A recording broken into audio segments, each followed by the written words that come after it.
7h40 à Beyrouth, bienvenue dans ce nouveau journal en français. On regarde tout de suite les titres de l'actualité de ce jeudi 20 octobre. 160 points sur 178 approuvés par le Conseil des ministres. La réunion du cabinet a été ponctuée depuis hier de déclarations sur la présidentielle. Le chef du courant du futur devrait annoncer dans une vingtaine de minutes son appui à Michel Aoun. Saad Hariri s'exprimera depuis la maison du centre à 17h. Les forces irakiennes progressent plus rapidement que prévu sur Mossoul. Une myriade de groupes armés assiègent la capitale de l'EI. En parallèle, réunion de haut niveau à Paris sur l'avenir politique de la deuxième ville d'Irak. Et puis en Syrie, à Alep, l'évacuation des premiers blessés pourrait débuter demain. Un vœu formulé par l'ONU qui assure avoir reçu le feu vert de tous les protagonistes. Le Conseil des ministres a approuvé 160 points à l'ordre du jour. 18 autres ont été remis à plus tard. La réunion du cabinet s'est clôturée à la mi-journée. Une séance fructueuse pour ce qui a trait aux besoins des citoyens, a déclaré Sejan Nazi, le ministre du Travail, à la sortie de la séance. La nomination d'un nouveau gouverneur du Mont-Liban n'a cependant pas été évoquée. Quant au dossier des contrats de téléphonie mobile, eh bien, il sera discuté la semaine prochaine, selon le ministre des télécommunications Boutros Ghali.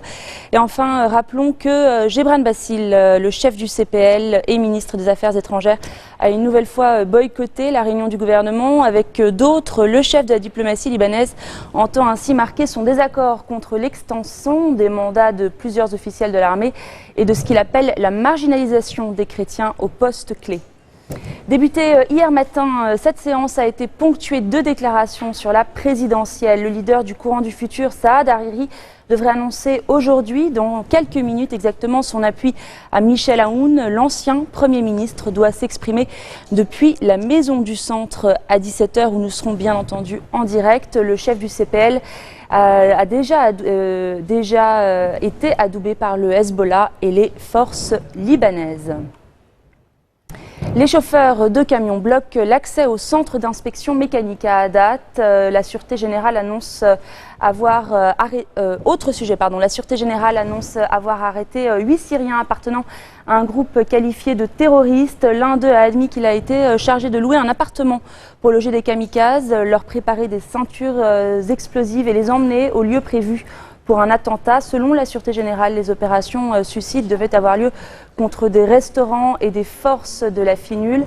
Les autres Syriens arrêtés ont donné des informations logistiques et des moyens financiers aux premiers suspects pour qu'ils mènent à bien ces projets, précise le communiqué. Les forces irakiennes ne sont plus qu'à 20 km de Mossoul. Elles progressent plus rapidement que prévu. C'est ce qu'a déclaré le Premier ministre irakien. Le récit d'Ethan Haji. Les tirs sont incessants. Les Peshmerga tentent une incursion dans ce village à quelques kilomètres au nord de Mossoul.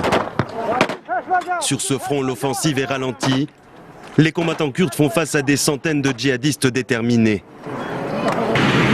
Au même moment, des dizaines de blindés se déploient dans la région. Les autorités annoncent avoir repris le contrôle de plusieurs localités autour de Mossoul. Les forces irakiennes avancent plus vite que prévu vers Mossoul, beaucoup plus vite que ce que nous avions envisagé lors de la préparation de l'offensive. Nous sommes plus proches que jamais d'en finir avec ces djihadistes et de libérer l'Irak. Après 4 jours de combats acharnés, l'armée irakienne aidée des Peshmerga et des frappes de la coalition internationale continue ses opérations simultanées sur les fronts nord, sud et est, où les djihadistes ont perdu la ville de Bartella. Prochain objectif, reprendre la localité de Bashika au nord-est de Mossoul. Aujourd'hui, nos troupes avancent vers les buts que nous nous sommes fixés. Les djihadistes contrôlent la deuxième ville du pays depuis juin 2014. Il serait aujourd'hui entre 3000 et 4500 dans cette région. Voilà, le Premier ministre irakien s'est donc exprimé en duplex depuis Bagdad. La vidéoconférence a été diffusée à l'ouverture à Paris d'une réunion de haut niveau. Une vingtaine de pays et d'organisations doivent se pencher sur l'avenir politique de Mossoul. Les États-Unis, la Turquie, l'Iran, les pays du Golfe et les Européens y participent. La Russie n'est pas présente. Le ministre français des Affaires étrangères Jean-Marc Ayrault et son homologue irakien Ibrahim Al-Jafari co-président les discussions. Direction à présent la Syrie où l'évacuation des blessés d'Alep pourrait débuter demain. C'est en tout cas ce qu'a dit espérer l'ONU, les Nations Unies, qui affirment avoir obtenu tous les feux verts nécessaires, à savoir celui du régime, de la Russie et des groupes d'opposition armés. Environ 200 personnes sont en état d'urgence médicale. Moscou a décrété une pause humanitaire rentrée en vigueur ce matin. Elle doit durer 11 heures. Peu après le début de cette trêve, un journaliste de l'AFP a constaté des tirs d'artillerie lourde en zone rebelle. Pour Paris et Berlin, Moscou se contente en effet de simples pauses dans le bombardement d'Alep. Hier, le président français et la chancelière allemande ont exprimé à Vladimir Poutine leur scepticisme quant à cette trêve. Julie Chouteau nous en dit plus. Avec Vladimir Poutine, les discussions sont difficiles, mais pas complètement fermées sur l'extension de la trêve à Alep. Nous avons fait part de notre intention de prolonger autant que possible la suspension de nos frappes aériennes en fonction de la situation réelle sur le terrain. Le président russe se garde bien de définir une durée pour la prolongation de la trêve. Pour François Hollande, il faut aller plus loin. Il ne peut pas y avoir d'aide humanitaire s'il n'y a pas une trêve qui dure. Sinon, personne ne viendra jusqu'à Alep. Il peut y avoir une prolongation de la trêve, mais c'est d'abord à la Russie et au régime syrien d'en faire la preuve. Si les bombardements russes se poursuivent sur Alep-Est, les deux dirigeants européens n'excluent pas des sanctions contre Moscou. Nous ne pouvons pas écarter cette option. Nous parlons d'activités criminelles, de crimes contre la population civile. Les sanctions contre la Russie paraissent peu probables tant les Européens sont divisés sur le sujet. Les relations avec Moscou seront d'ailleurs un des gros dossiers du sommet européen de jeudi et vendredi. À Pékin, le président philippin consacre son revirement diplomatique. Rodrigo Duterte annonce sa séparation d'avec les États-Unis. Restez des nôtres, on se retrouve dans quelques instants.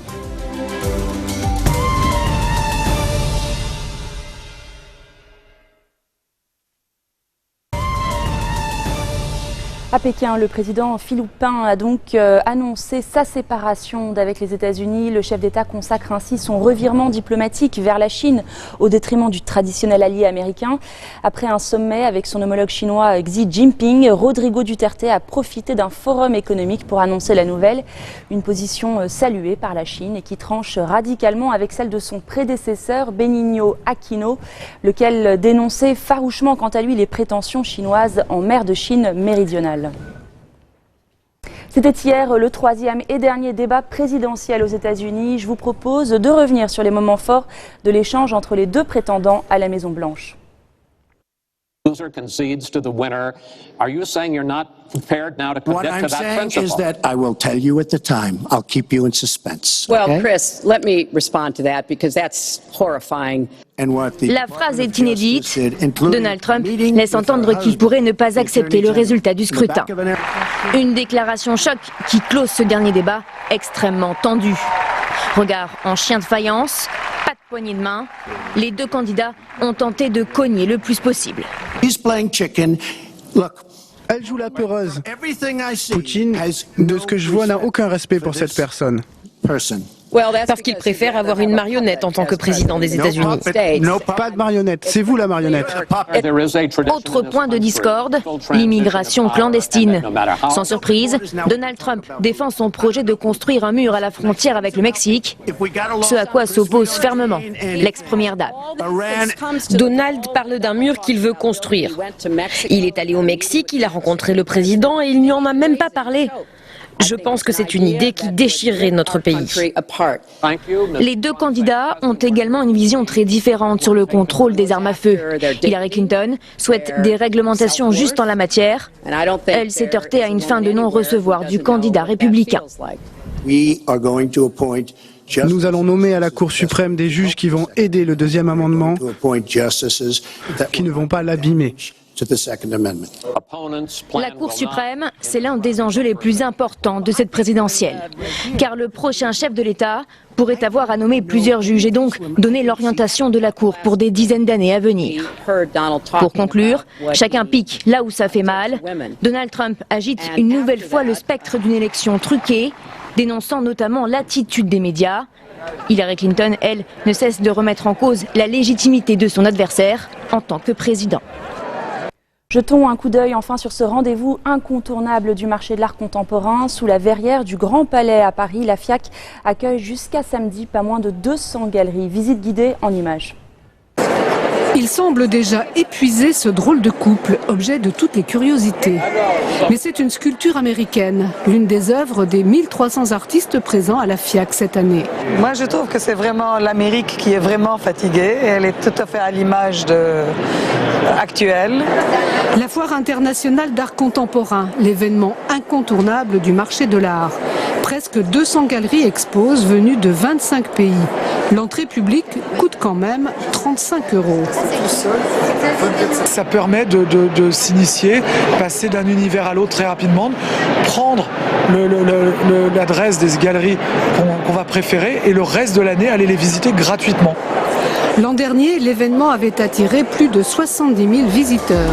Cette année, la FIAC sortira 400 œuvres du Grand Palais pour les exposer dans plusieurs lieux de la capitale. Et c'est la fin de cette édition, le rappel des titres. 160 points sur 178 approuvés par le Conseil des ministres. La réunion du cabinet est ponctuée depuis hier de déclarations sur la présidentielle. Le chef du courant du futur devrait annoncer dans quelques minutes son appui à Michel Aoun. Saad s'exprimera dans quelques instants depuis la maison du centre. Les forces irakiennes progressent plus rapidement que prévu sur Mossoul. Une myriade de groupes armés assiègent la capitale de l'EI. En parallèle, réunion de haut niveau à Paris sur l'avenir politique de la deuxième ville d'Irak. Et puis en Syrie, à Alep, l'évacuation des premiers blessés pourrait débuter demain. Un vœu formulé par l'ONU qui assure avoir reçu le feu vert de tous les protagonistes.